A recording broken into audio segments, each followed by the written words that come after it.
Hello everyone, welcome to my YouTube channel study centre. और जैसा कि आप सबको पता है कि D2+B TGT सोशल साइंस की हमारी एक सीरीज़ चल रही है, अगर आपने मेरी प्रीवियस वीडियोस को देखा है तो। और इसमें हम D2+B ने जो क्वेश्चन पेपर बनाए हैं या फिर जो पेपर लिए गए हैं D2+B के द्वारा, उन पेपर को क्या कर रही हूँ मैं आप लोगों के साथ डिस्कस कर रही हूँ और मैं आपको प्रॉपर एक्सप्लेनेशन भी प्रोवाइड करा रही हूँ। और हर एक वीडियो के डिस्क्रिप्शन में मैं पूरे प्लेलिस्ट की लिंक डालती जा रही हूँ। मतलब हमने बहुत सारे पेपर्स को ऑलरेडी डिस्कस कर लिया है और आज जो मैं पेपर डिस्कस करूँगी वो कंडक्ट हुआ था हमारा 9 सितंबर को। 2021 का पेपर है हमारा और ये शिफ्ट सेकेंड का पेपर है। सो आई होप आपने मेरी प्रीवियस वीडियोज़ को देखा होगा तो आपको क्या कहते हैं आइडिया लग गया होगा कि D2+B किस टाइप के क्वेश्चंस पूछ रहा है और क्या पैटर्न है हमारे क्वेश्चंस का या क्या लेवल है हमारे क्वेश्चंस का, कि किस लेवल के क्वेश्चंस D2+B द्वारा पूछे जा रहे हैं। एंड इसके अलावा क्या होगा कि आप क्या करेंगे, नोट्स ज़रूर प्रिपेयर करेंगे। और आप सब अगर मतलब कि D2+B के लिए प्रिपेयर कर रहे हैं अच्छे से तो आप रेगुलर वेबसाइट को चेक करते रहिए, क्योंकि D2+B के एग्ज़ाम्स स्टार्ट हो गए हैं और एक्सपेक्टेशन है कि सितंबर के एंड अक्टूबर तक D2+B TGT के एग्ज़ाम्स कंडक्ट हो जाएंगे जो बचे हुए हैं। मतलब इस साल D2+B के जो भी मतलब एग्ज़ाम्स के फॉर्म भरे गए थे कि चांसेस हैं कि सारे एग्ज़ाम्स क्या कर देगा D2+B कंडक्ट कर देगा। तो आप अपडेट रहिए और क्या कहते हैं रेगुलर बेसिस पे, नहीं तो मतलब कि ट्वाइस क्या 2 दिन में 3 दिन में वेबसाइट पे ज़रूर एक बार विज़िट करिए और ताकि आपको इन्फॉर्मेशन प्रॉपर रहे। नहीं तो आप अगर कोई स्पेसिफिक यूट्यूब चैनल्स वगैरह को फॉलो करते हैं अपनी इन्फॉर्मेशन के लिए तो आप उनको ज़रूर देखते रहें कॉन्टिन्यूटी में। सो चलिए स्टार्ट करते हैं हम अपनी आज की सीरीज़ को। सो आज का हमारा क्वेश्चन नंबर 1 है, that is which among the following contributed to the growth of industrial revolution। And जो इंडस्ट्रियल रिवोल्यूशन आया था उसके रिलेटेड या फिर कौन सा ऐसा फैक्टर है जिसने क्या करा था, जिसकी वजह से क्या हुआ था, ग्रोथ हुई थी इंडस्ट्रियल रिवोल्यूशन की। तो आपको पता होगा इंडस्ट्रियल रिवोल्यूशन के बारे में। इसका ओरिजिन कहाँ पे होता है, ब्रिटेन में होता है। ब्रिटेन में क्यों होता है, क्योंकि यहाँ पे जो आयरन और जो कोल होता है या फिर इनके जो ओर होते हैं वो काफ़ी अच्छे मात्रा में मिलते हैं। और आपको पता होगा कि ब्रिटेन काफ़ी अच्छे से डेवलप करा था, क्योंकि अगर आप देखेंगे तो उसकी बाउंड्री क्या है, वाटर से कवर है, इसलिए उस पर अटैक्स वगैरह होने के चांसेस ही बहुत कम होते थे। सो ऑप्शंस देखते हैं हम अपने। रिलीजन का रोल होता है इंडस्ट्रियल रिवोल्यूशन को डेवलप करने में, या फिर एग्रीकल्चर एक्सपेंशन की वजह से हुआ था, या मोनार्की की वजह से हुआ था, या रेनेंस के उस द्वारा हुआ था। तो इसका इन तीनों फैक्टर का कोई भी लेना देना नहीं है। तो इसका राइट आंसर क्या हो जाएगा हमारा, एग्रीकल्चर एक्सपेंशन। यानी जब एग्रीकल्चर क्या करेगा, एक्सपेंड करेगा, तो वो क्या होगा, उससे इंडस्ट्रियल रिवोल्यूशन में ऑब्वियसली बात है हमें क्या मिलेगा, ग्रोथ देखने को मिलेगा। क्योंकि इंडस्ट्रियल रेवोल्यूशन में जो हमारे रॉ मटेरियल्स टाइप की चीज़ें होती हैं उसे हम क्या करेंगे, ग्रो करेंगे। सो इंडस्ट्रीज़ में क्या हो जाएगा, वो ट्रांसफ़र हो जाएगा, जिससे क्या बन जाएगा, फिनिश गुड्स हमारा बन के तैयार हो जाएगा। सो आई होप ये क्लियर होगा। नेक्स्ट क्वेश्चन है हमारा, the peasant movement called Bijolia movement was associated with which state of India. यानी बिजोलिया मूवमेंट जो था वो कौन से स्टेट से रिलेटेड था। तो सबसे पहले आपको पता होना चाहिए कि ये इंडियन मूवमेंट से रिलेटेड है। और आप जितने भी हमारे मूवमेंट्स हुए थे अब मॉडर्न इंडिया में, आप उनकी लिस्ट ज़रूर बना के रखेंगे और उनका टाइम पीरियड और उसके साथ साथ जो जिस स्टेट में वो हुए थे आप उनको ज़रूर एक नोटबुक में एक लिस्ट बना के रख लीजिए। क्योंकि आपको पता है कि कुछ भी पूछा जा सकता है D2+B में, ऐसा नहीं है कि आपने इसको पढ़ लिया तो यही आएगा। ओके, सो ऑप्शंस को देखते हैं हम अपने, राजस्थान, उत्तर प्रदेश, गुजरात या फिर मध्य प्रदेश। तो इसका राइट आंसर क्या हो जाएगा, ऑप्शन नंबर ए, यानी कि ये जो बिजोलिया मूवमेंट हुआ था वो कौन से स्टेट से रिलेटेड है, राजस्थान स्टेट से रिलेटेड है। सो अगर हम इसके बारे में थोड़ा देखें तो जो बिजोलिया मूवमेंट था वॉज अ सिग्निफिकेंट पीजेंट, सबसे पहली बात पीजेंट मूवमेंट था। इसके अगेंस्ट हुआ था, रिवेन्यू एंड टैक्सेशन के अगेंस्ट हुआ था, जो बिजोलिया जहांगीर फ्यूडल स्टेट द्वारा किया गया था। कौन से, मेवाड़, प्रेजेंट कहाँ पर है, राजस्थान में।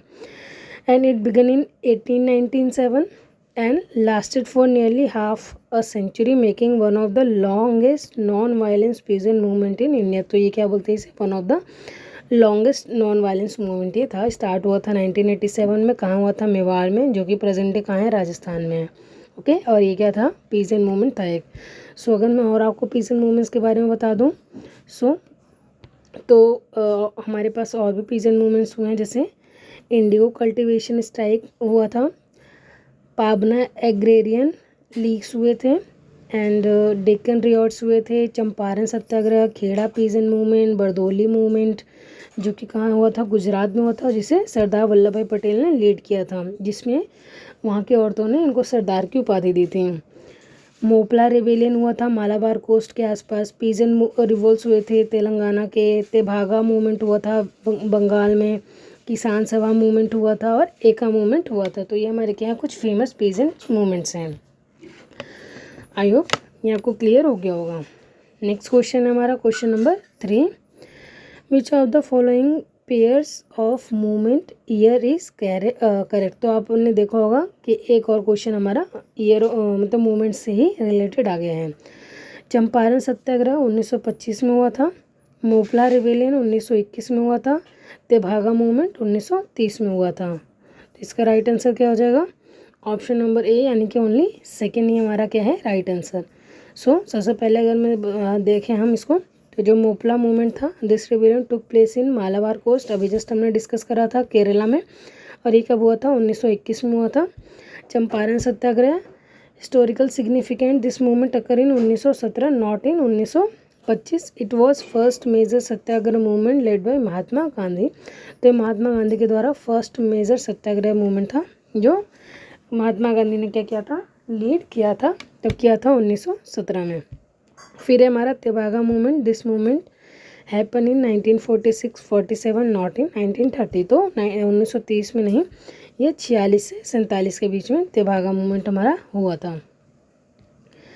नेक्स्ट क्वेश्चन है हमारा question number 4, according to some historians who was consider as the heir to the French revolution, यानी फ्रेंच जो इतिहासकार हैं उनके अनुसार फ्रांसीसी क्रांति का उत्तराधिकारी यानी जनक किसे माना जाता है।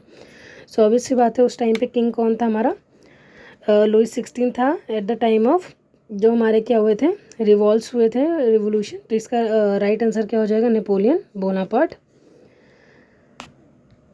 नेक्स्ट क्वेश्चन है हमारा question number 5, from which city did Louis 16 decided to flee during the French revolution. तो फ्रेंच रिवोल्यूशन के टाइम जो लुइस 16 था उसने किस शहर से भागने का फैसला किया, पेरिस, लग्जमबर्ग, वर्सेल या फिर लॉम्बार्डी। तो इसका राइट आंसर क्या हो जाएगा, पेरिस से उसने डिसाइड करा था कि वो क्या करेगा, फ्रांस को छोड़ के बाहर चला जाएगा during the French Revolution. So question number 6 है हमारा, what was the name of the archbishop of Toulouse, Toulouse. तो टूलूज के आर्क बिशप का क्या नाम था, Charles de Brienne, Charles Calonne, Jacques Necker या एनी टुर्गो। सो इसका राइट आंसर क्या हो जाएगा, चार्ल्स डी ब्रेनी क्या थे, जो टुल्जो के आर्क बिशप थे उसके ये चार्ल्स डी ब्रेनी थे। नेक्स्ट क्वेश्चन है question number 7, in which year Louis 16 ascended to the throne of France, यानी किस वर्ष जो मतलब लुइस 16 था वो सिंहासन पर चढ़ा था, 1776, 1775, 1774 या फिर 1777। सो इसका राइट आंसर क्या हो जाएगा, ऑप्शन नंबर सी हमारा क्या हो जाएगा राइट आंसर, यानी लुइस 16 जो था वो 1774 में क्या होता है, सिंहासन पर बनता है या फिर चढ़ता है, या उससे क्या किया जाता है, थ्रोन की पावर क्या की जाती है, ट्रांसफ़र की जाती है। क्वेश्चन नंबर 8 है हमारा, in the context of French revolution which is the correct order of controller of finance in order of their succession, यानी सॉरी हमारा क्वेश्चन है क्वेश्चन नंबर 8 है हमारा कि हमसे पूछ रहा है कि आपको पता होगा कि फ्रांस मिनिस्टर बनाए गए थे एट द टाइम जो वहाँ पे इकोनॉमिकल इनस्टेबिलिटी अराइज हो रही थी, फ्रेंच रिवोल्यूशन के चांसेस अराइज हो रहे थे।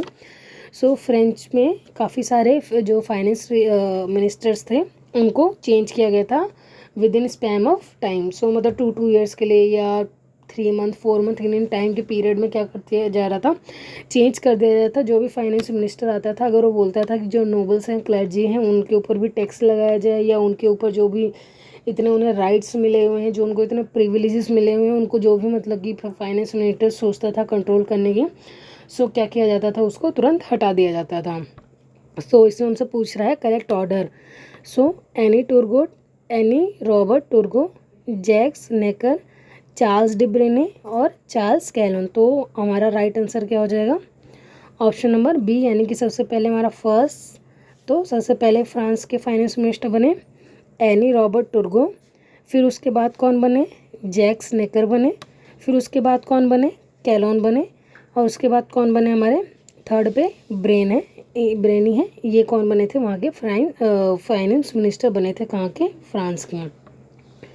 सो नेक्स्ट क्वेश्चन पे चलते हैं। हमारा क्वेश्चन नंबर 9 है, which of the following rifles cartridges caused an uproar among sepoys due to the rumours of it being greased with cow and pig fat. तो आपने सुना होगा कि सबसे पहली बात कि राइफल के कारतूस में गाय और सूअर की चर्बी से चिकना होने की अफवाह के कारण सिपाहियों ने किस बीच हंगामा मचा दिया था। इसमें किस राइफल की बात हो रही है, ब्राउन बेस मस्केट की, एनफील्ड राइफल की, ब्लंडरबस की, या फिर मैच लॉक्स की। तो आपको पता होगा कि ये किसके बारे में यहाँ पे बात हो रही है, जिसकी वजह से क्या होता है, जो इमीडिएट कारण।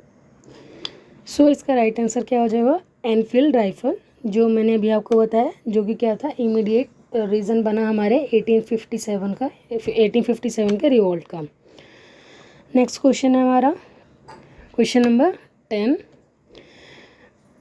Dash led to a treaty between Indian princely state and British East India company in which the states had to take any decision with the consultation of British and sepoy army was given for the help of rural. यानी dash भारतीय रियासतों और British East India company के बीच एक संधि हुई, जिसमें राज्यों को अंग्रेजों के परामर्श से कोई भी निर्णय लेना पड़ता था और शासक की मदद के लिए एक सिपाही सेना दी जाती थी।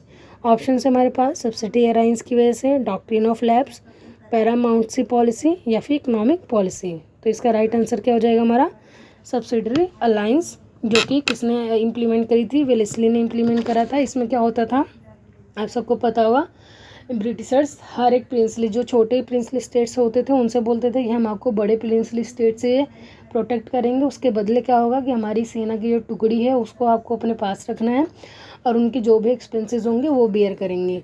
और यही सिचुएशन ये जो बड़े प्रिंसली स्टेट्स होते थे उनके पास जाते थे, उन्हें कहते थे कि आप ये जो हमारी मतलब कि ट्रूप्स है उसे मतलब इसके एक्सपेंसेस बेयर करिए, इसके बदले में हम आपको जो आउटसाइडर्स हैं उनसे हम क्या करेंगे, आपको प्रोटेक्ट करेंगे। तो इसका राइट आंसर क्या हो जाएगा, ऑप्शन नंबर ए, यानी princely state, subsidiary alliance. So subsidiary alliance introduced by Lord Wellesley in 1798 की आइडिया क्या था, Indian rulers had to accept British troop and pay for their maintenance. तो उनके जो भी मेंटेनेंस के एक्सपेंसेस होते थे वो भी किन के ऊपर होता था, जो राजा होते थे उन्हीं को बियर करना पड़ता था। Impact loss of sovereignty, British control over foreign policy. तो इसकी वजह से क्या होता था, लॉस ऑफ सॉवरेनिटी, यानी अब आपको पता है कि अगर कोई प्रिंसली स्टेट है, अगर वो अंग्रेज़ों से परेशान है बट स्टिल वो कुछ नहीं कर पाता था, क्योंकि उनकी ही सेना उनके पास है, तो जो भी उनके पर्सनल डिस्कशन वगैरह होते थे वो भी क्या हो जाते थे, वहाँ पे नहीं हो पाते थे। सो सबसे पहला जिन्होंने एक्सेप्ट करा था वो कौन से, निज़ाम ऑफ हैदराबाद थे, जिन्होंने सब्सिडरी अलायंस को क्या किया था, एक्सेप्ट किया था। एंड नेक्स्ट है हमारा that is doctrine of lapse, popularised by lord Dalhousie. 1848 में लॉर्ड डलहौजी क्या बना था, गवर्नर जनरल बना था इंडिया का। की आइडिया क्या था, state without the natural male heir were annexed, यानी अगर किसी भी स्टेट के पास उसका खुद का नेचुरल हेयर यानी उत्तराधिकारी नहीं है जिसे वो नेक्स्ट किंग बना सके हैं, तो वो उस स्टेट को क्या कर लिया जाता था, एनेक्स कर लिया जाता था। इम्पैक्ट क्या था, एनेक्सेशन ऑफ सतारा, झांसी, नागपुर, अवध, इनको क्या किया गया था, एनेक्स किया गया था, जिसकी वजह से क्या होता है 1857 का रिवॉल्ट होता है हमारे इंडिया में। नेक्स्ट हमारा paramountcy policy initiated by Lord Hastings 1830। 1823 में। तो आपने एक जो हमारे फर्स्ट गवर्नर जनरल बने थे जिसे हम वाइसरॉय बोलते हैं, उस टाइम पे हम क्या बोलते थे, वाइसरॉय बोलते थे। सो वो क्या कहते हैं, हमारे वॉरेन हेस्टिंग थे, और ये कौन है, लॉर्ड हेस्टिंग है। दोनों ही क्या हैं, डिफरेंट पर्सनालिटीज़ है, इसमें आप कंफ्यूज नहीं होंगे। की आइडिया क्या था, British claim supreme authority over princely states. तो यहाँ पर क्या करते हैं, सुप्रीम अथॉरिटी को क्लेम कर लेते हैं। नेक्स्ट है जस्टिफाइड इंटरवेंशन एंड एनेक्सेशन। तो क्या करते थे, एनेक्स कर लेते थे, कब्जा कर लेते थे। Evolve through ring face, subordinate isolation and subordinate unity. इसका क्या था, इनका प्रोसेस चल रहा था। नेक्स्ट हमारी इकोनॉमिक पॉलिसी। सो मर्केंटलिस्ट, इंडस्ट्रियलिस्ट, फाइनेंशियल कैपिटलिज्म। तो आपको ये पता होगा कि इकोनॉमिक पॉलिसी क्या होती है। तो सारी बेस्ड होती है हमारी, जो भी इंडस्ट्रीज़ होती हैं उन पे बेस्ड होती है हमारी। की फीचर्स होते हैं लैंड रिवेन्यू सिस्टम जो परमानेंट लगाया था, रेतवारी और महलवारी ये और लगाए गए थे ब्रिटिशर्स के द्वारा। Deindustrialisation and drain of wealth. तो आपको पता होगा ड्रेन ऑफ वेल्थ एक कॉन्सेप्ट भी है। आप मुझे कमेंट बॉक्स में ज़रूर बताएंगे कि ये किसके द्वारा दिया गया था। ये क्वेश्चन पूछा गया है पेपर में। Railway and commercialisation of agriculture. तो इनको क्या कर दिया, इन्होंने कमर्शलाइज कर दिया। इम्पैक्ट क्या हुआ, peasant movement, artisan decline and famines. तो इसकी वजह से क्या हुआ कि जो भी मतलब कि हमारे पीजेंट्स थे उनमें मूवमेंट, आर्टिसंस होते थे वो डिक्लाइन होने लगे, बहुत सारे फेमिन्स, ये सारी चीज़ें स्टार्ट होने लगी इन पॉलिसीज़ की वजह से।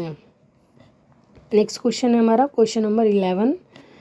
विच of the following old political association was not abandon during the time of 1880s when political organisations emerge. तो निम्नलिखित में से किस पुराने राजनीतिक संघ को 1880 के दशक के दौरान नहीं छोड़ा गया था जब राजनीतिक संगठन उभरे थे। तो ऑप्शन है हमारे पास जमींदारी एसोसिएशन, पूर्व सार्वजनिक सभा, डेक्कन एसोसिएशन या फिर इंडियन नेशनल यूनियन। सो इसका राइट आंसर क्या हो जाएगा, ऑप्शन नंबर बी, यानी पूर्व सार्वजनिक सभा को कोई भी प्रॉब्लम या फिर कुछ नहीं बताया वो करा गया था। सो नेक्स्ट क्वेश्चन है हमारा क्वेश्चन नंबर 12।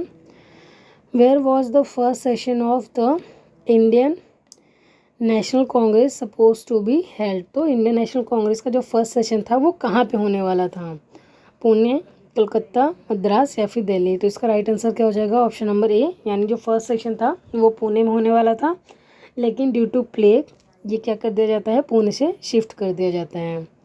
सो क्या है, फॉर्मेशन कब हुआ था, 1885 में। और फाउंडर कौन थे हमारे, ए.ओ. ह्यूम थे, और इसका ऑब्जेक्टिव क्या था, प्रमोट करना यूनिटी को इंडियंस के बीच में।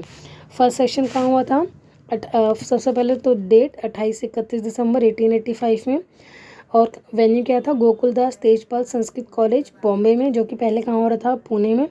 72 डेलीगेट्स ने क्या किया था, ज्वाइन किया था, और फर्स्ट प्रेसिडेंट कौन थे, डब्ल्यू.सी. बनर्जी। हमारे इंडियन नेशनल कांग्रेस के फर्स्ट सेशन के डब्ल्यू.सी. बनर्जी प्रेसिडेंट बनते हैं, और ऑर्गेनाइज हुआ था ये 1885 में। नेक्स्ट क्वेश्चन है हमारा question number 13। The Rowlatt act was passed in dash year, 1910, 1914, 1919 या 1923। तो इसका राइट आंसर क्या हो जाएगा, ऑप्शन नंबर सी, 1919 में क्या होता है, रॉलेट सत्याग्रह या रॉलेट एक्ट पास होता है, जिसके बाद आपको पता है हमारा जो मास्केयर हुआ था वो देखने को मिलता है। इसमें क्या था कि लोग इकट्ठे नहीं हो सकते थे।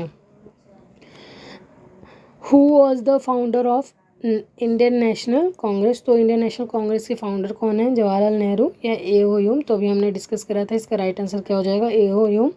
सो हमारा ऑप्शन नंबर बी क्या हो जाएगा, right answer only B. 15 question है हमारा। The Khilafat movement in India arose out of the sentiment of the Indian Muslim to protect the institution of the Khalifa in dash. तो भारत में खिलाफत आंदोलन डैश में खलीफा की संस्था की रक्षा के लिए भारतीय मुसलमानों की भावनाओं से उत्पन्न हुई थी। तो किन खलीफाओं की बात हो रही है, पाकिस्तान, अफ़गानिस्तान, तुर्की एंड इटली। तो ऑब्वियस सी बात है, पाकिस्तान अफ़गानिस्तान को तो उस टाइम पे थे ही नहीं, ये तो 1947 के बाद ये दो, आई गेस अफ़गानिस्तान तो था, पाकिस्तान उस टाइम पे कोई कंट्री ही नहीं थी, अफ़गानिस्तान था। और इटली, सो इटली आपको पता है कि क्या है, हमारी क्रिश्चियन वहाँ पे रिलीजन को फॉलो किया जाता है?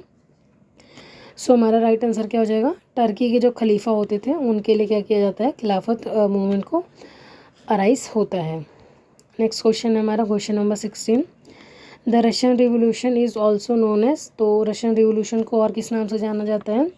और इसके बारे में मैंने डिटेल में आपको लास्ट जो हमारा पेपर हुआ था उसमें रशियन रिवोल्यूशन से 3-4 क्वेश्चंस आए थे, तो मैंने डिटेल में रशियन रिवोल्यूशन के पूरे फेज़ को एक्सप्लेन किया था। अगर आपने नहीं देखा है तो आप उस वीडियो को ज़रूर देखेंगे और नोट्स को प्रिपेयर कर लेंगे। Nubian revolution, Bolshevik revolution, compatriots revolution या फिर आयनियन रिवोल्यूशन, तो इसका राइट आंसर क्या हो जाएगा? Option number B, Bolshevik Revolution भी बोला जाता है, क्योंकि आपको पता होगा कि जो सोशल डेमोक्रेटिक पार्टी थी रशिया की वो बाद में 2 पार्ट्स में डिवाइड होती है, बोल्शेविक और मेंशेविक में, जिसमें बोल्शेविक क्या होते थे? मेजोरिटी में थे, और जो लेनिन थे वो बोल्शेविक पार्टी को ही लीड कर रहे थे। क्वेश्चन नंबर 17 है the Russian revolutionary movement sought to overthrow which of the following system of government, तो किस प्रणाली को उखाड़ फेंकने के लिए रशिया की क्रांति हुई थी? थियोक्रेसी धर्मतंत्र को, अरिस्टोक्रेसी अभिजात वर्ग को, डेमोक्रेसी प्रजातंत्र को, ऑटोक्रेसी एक तंत्रीय राष्ट्र को। तो ऑब्वियसली बात है डेमोक्रेसी के लिए तो कोई रिवोल्यूशन करने की ज़रूरत होती नहीं, बल्कि डेमोक्रेसी लाने के लिए लोग रिवोल्यूशन करते हैं। सो इसका राइट आंसर क्या हो जाएगा? ऑप्शन नंबर डी, यानी ऑटोक्रेसी, यानी एक तंत्रीय राष्ट्र को। सो आपको पता होगा उस टाइम पे रशिया के रिवोल्यूशन, रशिया का जो किंग था वो जार निकोलस सेकेंड रूल कर रहा था रशिया को at the time of Russian revolution.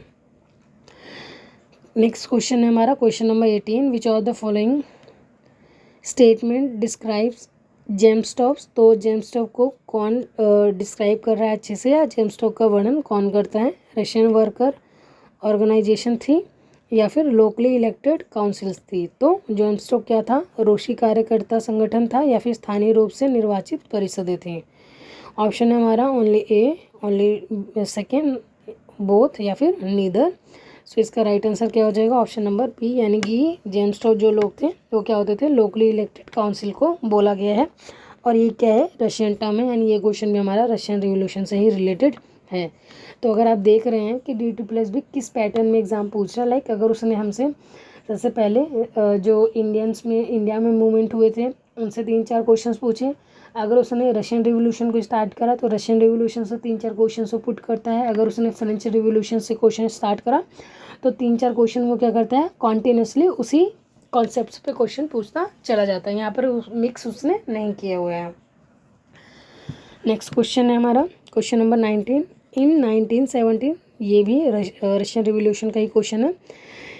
Russian revolution the newspaper Iskra was controlled by, तो जो 1917 की क्रांति में इस्क्रा अखबार था उसे कौन नियंत्रित कर रहा था? सो ऑप्शन हमारा ट्रोडोविक्स, बर्नस्कॉम, फॉक्स पार्टी या फिर मेंशेविक, यानी मेंशेविक। तो इसका राइट आंसर क्या हो जाएगा? That is option number D, यानी मेंशेविक। अभी मैंने आपको बताया कि 2 पार्टी वहाँ पे सेपरेट होती हैं, जैसे आपको पता होगा कि हमारे कांग्रेस भी स्प्लिट हुआ था। सो वैसे ही बोल्शेविक भी 2 पार्ट्स में स्प्लिट हो गई थी, बोल्शेविक और मेंशेविक में। तो वहाँ पे बोल्शेविक होते हैं मेजॉरिटी में और मेंशेविक होते थे माइनॉरिटी में। नेक्स्ट क्वेश्चन है हमारा क्वेश्चन नंबर 20। आज का लास्ट क्वेश्चन है which of the following statement is correct. So कौन सा स्टेटमेंट हमारा सही है? देयर वर 2 काइंड ऑफ मिड-19 रशियन, यहाँ पर 2 तरीके के क्या होते थे? मिड-19 रशियंस थे। इंटेलिजेंसिया, जिन्हें हम क्या बोलते थे? वेस्टर्नाइजर्स, एंड स्लेवफिलेस बोलते थे, यानी 19वीं सदी के मध्य में 2 प्रकार के रूसी बुद्धिजीवी हुए थे। दूसरे कौन है हमारे? स्लावोफाइल, जो क्या होते थे? Were in favour of western values. So only first, only second, both और नीदर। सो इसका राइट आंसर क्या हो जाएगा? ओनली फर्स्ट, यानी जो हमारे देयर वर 2 काइंड ऑफ मिड-19, जो फर्स्ट वाला स्टेटमेंट है वो हमारा क्या हो जाएगा? सही हो जाएगा, यानी इंटेलिजेंसिया जो होते थे वो वेस्टर्नाइजर्स एंड स्लेवोफिले, ये वाला स्टेटमेंट क्या हो जाएगा? हमारा सही हो जाएगा। सो आज का हमारा सेशन यहाँ पे कंप्लीट हुआ है। आई होप इसमें क्वेश्चंस आपने ज़रूर ट्राई करे होंगे और कुछ क्वेश्चंस आपको ऐसे भी मिले होंगे जो क्या थे, आपके लिए बिल्कुल नए थे और उन्हें आपने नोट डाउन ज़रूर कर लिया होगा। उन्हें आप 3-4 बार ज़रूर देखेंगे ताकि क्या हो जाए, वो लर्न हो जाए। तो आपको यहाँ पे एक पैटर्न पता चलता है कि ऐसा नहीं कि अगर आपने 9th 10th 11th 12th की NCERT पढ़ ली और PYQs देख लिए तो उसी में आपके क्या कहते हैं कि क्वेश्चंस बनेंगे। यहाँ पे क्वेश्चंस आपसे कुछ भी पूछा जा सकता है। तो अगर आपके पास सिलेबस है, जो कंटेंट है आपके, उन्हें ही आप क्या करें, काफ़ी डीप में स्टडी करें ताकि उनसे रिलेटेड अगर कोई भी क्वेश्चन पूछे हैं तो आप उसे क्या कर सकें, आंसर कर सकें। सो मिलते हैं नेक्स्ट वीडियो में। नेक्स्ट 20 क्वेश्चंस को हम डिस्कस करेंगे। और अगर आपने मेरी प्रीवियस वीडियोस को नहीं देखा है तो ये मस्ट वॉच वीडियो है जो कि किस पे बनाई गई है, PYQs पे बनाई गई है।